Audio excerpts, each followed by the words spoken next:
Hi, everyone. Welcome to Mama Wears Athleisure. I am your host, Mariela de Santiago, a first-time mom.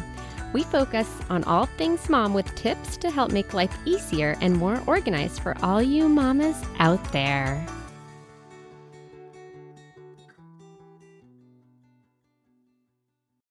Hi, everyone. Today we're going to be talking a little bit about autism and what it is. Hi, I'm Kuri Yasuno. I'm the author of Autism with the Side of Sushi, a book I wrote about my journey being a mom of a son that is a high-functioning autistic child. Thank you for that. So, you mentioned that your son is on the spectrum. Can you share a little bit about your experience about when you learned of his diagnosis and what that was like? Part of writing the book was because I didn't know anything about autism until he was diagnosed. And I feel like that's kind of a little bit late in the game to find out about it. So one of my goals is to try to have parents and adults and children, everybody be aware that you can have a kid on the spectrum and what it means before it happens. So basically what happened with us was that there were certain things that were not matching up to the other kids. What we noticed was my son wouldn't respond to his name when I called him, didn't have joint attention. That's like when a kid wants to do something with you. So they want to show you something, or they want to play with a toy with you, or mom, look at this, or look at that. So there wasn't any of that. It was very individual play, and it was also very hyper focused on certain things, and also just that one major thing of not responding when called. And so when we noticed all of these developments that were different than the other kids his age, we went and asked. I was talking about it actually with my sister-in-law, who's a pediatrician, and she specifically focused on the fact that he didn't respond to his name. And she said, that's something you might want to get checked out. We live outside of DC, so we have so many people and so many experts in this area. So we were able to go talk to developmental pediatricians and talk to different doctors. And we basically had them run a whole bunch of tests to see what was going on. And we were right in that there was a developmental delay. He didn't start talking at the same time as the other kids. And later he was having issues with social interactions and making friends, and sort of getting out of that parallel play mode was hard because he was fine playing by himself or next to a kid, but the social engagement part was missing. We were able to sort of notice these differences. They diagnosed it as PDD-NOS, which is pervasive developmental delay, not otherwise specified. And I think it's a catch-all for like the younger kids. And he was like 18, 20 months when he was given that diagnosis, maybe 2. Soon thereafter, it was very clear he was on the spectrum. And Wow, thank you for sharing all of that. So, I'm glad that you mentioned the age, how old he was when you guys learned all of this. So, when would you say that you kind of started to notice some things that were probably not matching up to the developmental timelines that were given as parents? What I found was important was that I had joined this mothers group. Until then, I didn't have babies the same age as my son. I didn't have anything to compare them to. And comparison is the root of all evil. So you probably shouldn't compare everything. But there were things that were pretty clear that were different. I would say we started noticing like when babies start to point, and Daniel wasn't doing that. That was like a cue. That was something. But again, you kind of have to see them all together to notice one baby not doing what the others are doing. So I think that helped me because since he was my first child, I didn't have any sort of experience being like, well, my other kid did this then. And having this mom's group and play group was great because I was able to see the differences in development. I joined that right away, probably when he was around 6 months, but I didn't really notice things until about a year, 18 months. And all the gross motor stuff he was doing fine. Like he rolled over at the same time, he walked at the same time, he crawled, he did all of that. It was more of these like subtle things that I noticed that were a little bit different. So, and I feel like as a mom, you kind of get that gut feeling because you see 3 kids and they're all playing, and like you clap, they clap, one doesn't. You call their name and all the other kids are reacting, and then one isn't. So in your gut, you start to see a little bit of a difference, whether you want to admit it to yourself or not. And it took me a long time to admit it. So I would say, maybe as early as 18 months. But again, all of this stuff is really hard to diagnose because when they're little kids do weird thing. So it's not uncommon for a kid to not get diagnosed until second grade, third grade, fourth grade, fifth grade, and you could just think, oh, well, my kid is just a little quirky, or my kid doesn't like to walk on grass in bare feet. It could be just like a few random things, or it could be something else. So there's really no answer, because like we were talking about before, I mean, it's so different for every kid and every diagnosis looks different. But I feel like if you as a parent have a gut feeling and you feel like there might be something different, it can't ever hurt to go check it out, because the worst that could happen is that you find out there's something going on and you work on it, right? And if there isn't something going on, then you're now reassured that there's nothing going on. So I feel like it's always better to just reassure yourself, go find out, ask questions, and see where that gets you. Or if you want to be in total denial, and that's totally fine too, because it's just keep all that stuff in mind. So when you're ready, then you can go find out more. We were talking about this earlier. So my background, special education. I've taught all grades from first through 12th grade. So autism does look so different for every kid. There's nothing that is similar, but there are three areas that we kind of tend to focus on that some students might all have a little bit of a disability in or a struggle in, right? So we have like one of them is communication. The other is the cognitive, which usually tends to be like the executive functioning, or kind of how you also mentioned like the hyper attention or lack thereof, and the social, right? Which is, it's seen in so many different ways. So it's hard to pinpoint, right, if your child has this or lacks that, yes, they might. In your case, like with, you did mention the like the clapping and the social aspect where your son wasn't interested in really engaging with others. That does tend to be a very common thing within kids that are in the spectrum. And I say spectrum because we know that it's so massive. Yeah.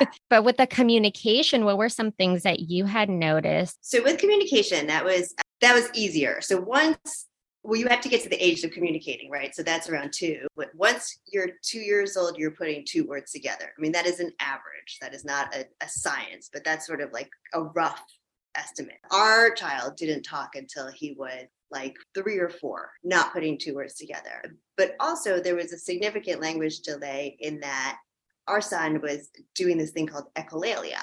And that's when he repeats your phrases back to you. So instead of saying, Mama, uppy, which is what my younger one said, he would say, my kid on the spectrum would say, Mama, you want to pick you up?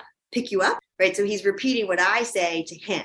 And so it's not pick me up, it's pick you up, because obviously that was something I would say to him all the time. Hey, baby, want me to pick you up? And that's called echolalia. They echo what you say. That's a form of speech delay, in that you learn the whole phrase as one word, not knowing like you want me to pick you up, or all independent words that could be used different ways. And all of that was very similar.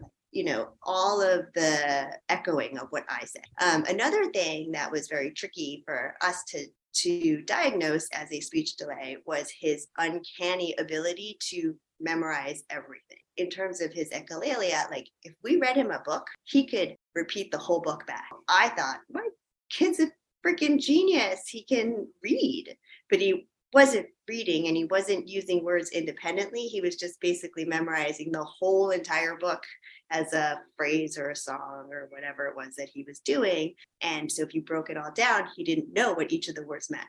And the last thing that was that it was really hard for him to answer questions. My kid, if you said, what color is that? He couldn't answer, because that assumes you know what the word color, that, or ball, or whatever is. Now, if I had pointed to a color and said, this color is, he could finish the phrase, because he knew that that was like a pattern in a phrase that you finished. So in all these little ways, like it was very clear at a very early age that he had a hard time communicating. We sort of did a lot of nonverbal communication because I stayed home and I spent so much time with him. So it was kind of hard for me to see it. I missed a lot of it because I would just know what he wanted all the time. And then his lack of interest in trying to bring me into the fold was also, wanting to share stuff with me, wanting to see what I was doing. There wasn't a lot of that interaction. So that was another area. I like that you did mention like kind of the average, right? We look at as new moms. Yeah.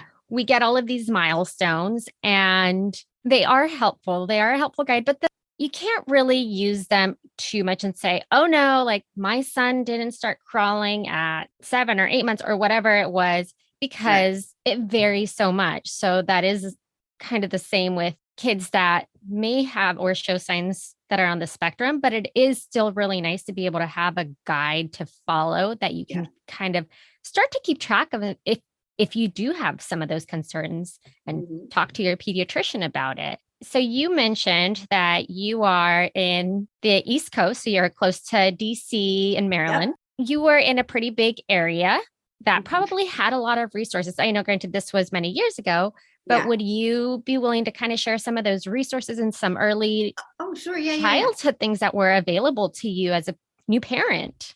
When I was a parent 100 years ago, we didn't even have the internet back then. Actually, I don't know if we had Google back then. So there's always, in our county, we have a county program called Infants and Toddlers. And they are a program run through the county. It's free. You fill out a questionnaire and you tell the county what your challenges your child is having. And then if you qualify, it's amazing. They send these people to your house that are trained to teach your kid how to start talking, speech and language pathologist, occupational therapist. They also have another program, and I'm sure every county has a different name, but ours was called PEP. It was like a parenting education program. And that too was a resource. If your county doesn't provide that, they have, obviously there's a slew of private programs that one can look into. ABA, there's Montessori, all these programs that are available. And I'm sure that they have specialists in their area. Your pediatrician is always a person to go to. Now you have podcasts, which has been amazing to learn more about this stuff. The internet, there's a lot of Facebook groups that I didn't have access to, but parents going through the same thing that can answer questions. As long as you don't really want like an expert in the field, there's other parents that you can reach out to because people are more open about it. Libraries have a ton of these Mommy and Me programs, and they too are aware of all the programs available. So there's a lot of resources out there. You just have to know how to get in touch with one avenue, like one branch, because one person always knows how to contact everybody else.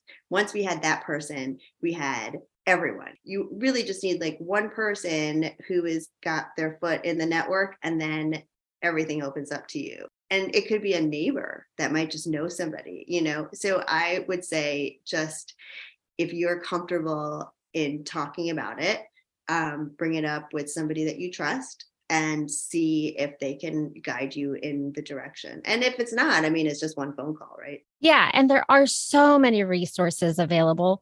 There's also a big focus on making sure to provide some of those interventions early on. My sister's also a special ed teacher, and she works with preschoolers that have autism and providing those interventions early on so that they can develop the skills, especially when they're in a larger classroom, and know how to be a student in the classroom, which with hopefully, any other peer and not in a separate classroom. That is eventually the goal, right? You want your child to be engaging with kids their age and not to have to be separated because they're unable to be part of the classroom setting.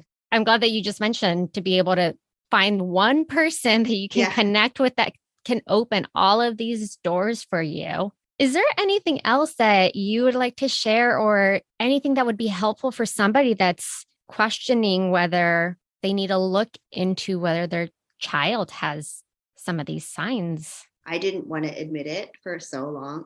Not so long, because we got Daniel diagnosed pretty quickly, but I remember feeling like there's really nothing wrong with my kid. Maybe he's just going to get used to being, responding to his name soon. It's fine. It's all going to work out. And I remember being in like kind of a denial period. But at the end of the day, I'm glad that at a certain point after I, felt all of that, and I realized that Daniel needed help, that once he was diagnosed, it's really easy to get stuck on the word autism. My kid is autistic and everything that comes with that. But at the end of the day, it really doesn't matter if your kid is autistic or if it's called chickenpox or, if he's colorblind or whatever. He still has, or she will have, certain things that he or she needs help working on.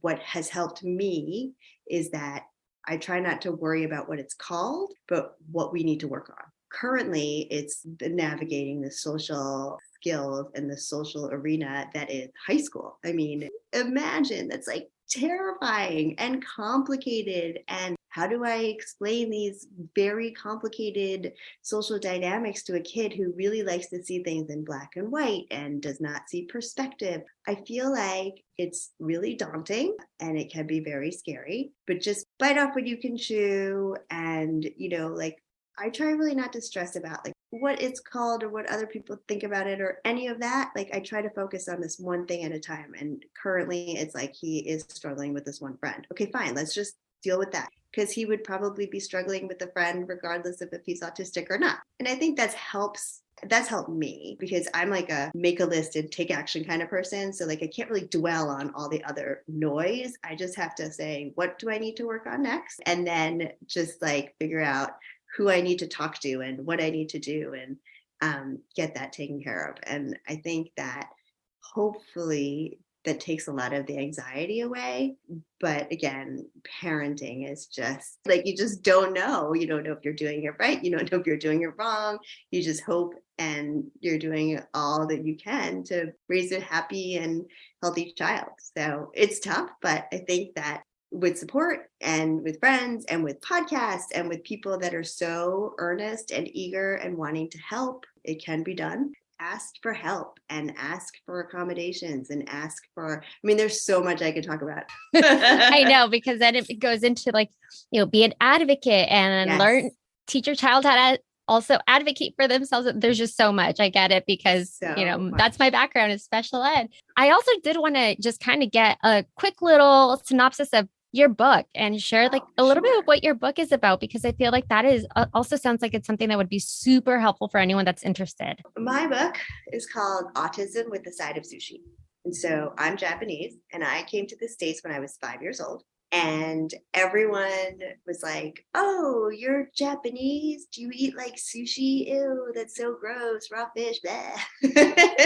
Right? Now it's so delicious, right? Exactly. And now like those same people are like, oh my God, sushi is delicious. What I want to happen is autism, which is still kind of like a, what is it? I don't know much about it, to become like sushi and like eventually be something that people respect and admire and accept and generalize. So that was the thought behind the title and the book. And the book is really just about me and my struggles and my comedic attempts at trying to raise Daniel in this world that I was navigating. What I really wanted to do was write like a very funny book about all the crazy funny situations that we've been in. But then as I was writing all these stories, I was like, well, that was not that funny. And that was actually that's not funny. So then it turned into more of like a memoir. But the reason why I say funny is because when someone tells you a really funny story, you want to share that, right? You're going to be like, oh my God, I tell you this funniest thing that I heard today. And for me, the main goal is awareness, and is like learning about my kid and autism after I've already had the kid and getting diagnosed is late. I want people to know about autism way before that. And now with 1 in 50 kids being on the spectrum, my goal is that if we can just all talk about it and tell like a really funny story that you read in my book, like you're never going to believe this kid did this. Being able to talk so comfortably about autism does so much good, because it then raises awareness for autism in a positive light, and it makes it easy to talk about. And I feel like once people start talking about it, that's when the awareness happens. And talking about it comfortably is when the awareness happens. And I wanted to create a book where people could just honestly talk about it. Some of it's funny, and I hope it's funny. and that it's okay to be like this normal mom who messes up all the time, but like we're doing okay. And my kid's in high school and we're like still getting along somewhat most of the time. Right. So you don't need to be like a Temple Grandin or an Einstein or, you know, somebody super big and famous to be able to accomplish things. Like there's a lady out there in Maryland who's doing her best and she's doing okay, and you can do it too, you know. And that was the kind of like camaraderie that I'm going for, because it is a hard topic to talk about, and sometimes I find it hard to talk about depending on the mood I'm in or depending on the situation I'm in. And so that's why I'm really, really careful about saying like if you're ready to talk about it, because some parents don't want to share their kids' diagnosis, and some parents like me are like, we wear it like a flag. We're like, yay. But all of it's okay because we're all kind of just struggling. And I feel like the more people are respectful of other people, then everyone's lives can only be better, I think. Thank you. Thanks for giving me a few minutes to share your background and your experience with this, because I know it is a hard topic to talk about for some people, but I think it's also a very important topic and something that is so in front of us, and a lot of people might not really understand it, especially like, again, because it's such a wide spectrum that it's so different from person to person. But just being able to kind of get a little bit of knowledge of like what it is and being more open to like understanding, that goes a long way. And willing to talk about it. So read my book. You like that shameless plug? Thank you. Yeah. And reach out to me on social media. Like if if you're a parent and you need to talk to somebody, like I am that somebody, I'm happy to talk to anybody. Let me know what you think. And, and everybody can, about anything really. Tell me what you like to eat. I don't know. Thank you. Yeah, it was so nice to talk to you. I'm sorry, it's 20 minutes and I hope you got all the nuggets that you needed in there. Thank you for listening. Tune in next week for our next episode. You can find us on Instagram for more updates and tips. Be sure to subscribe wherever you listen to your podcasts and give us a review if you like us.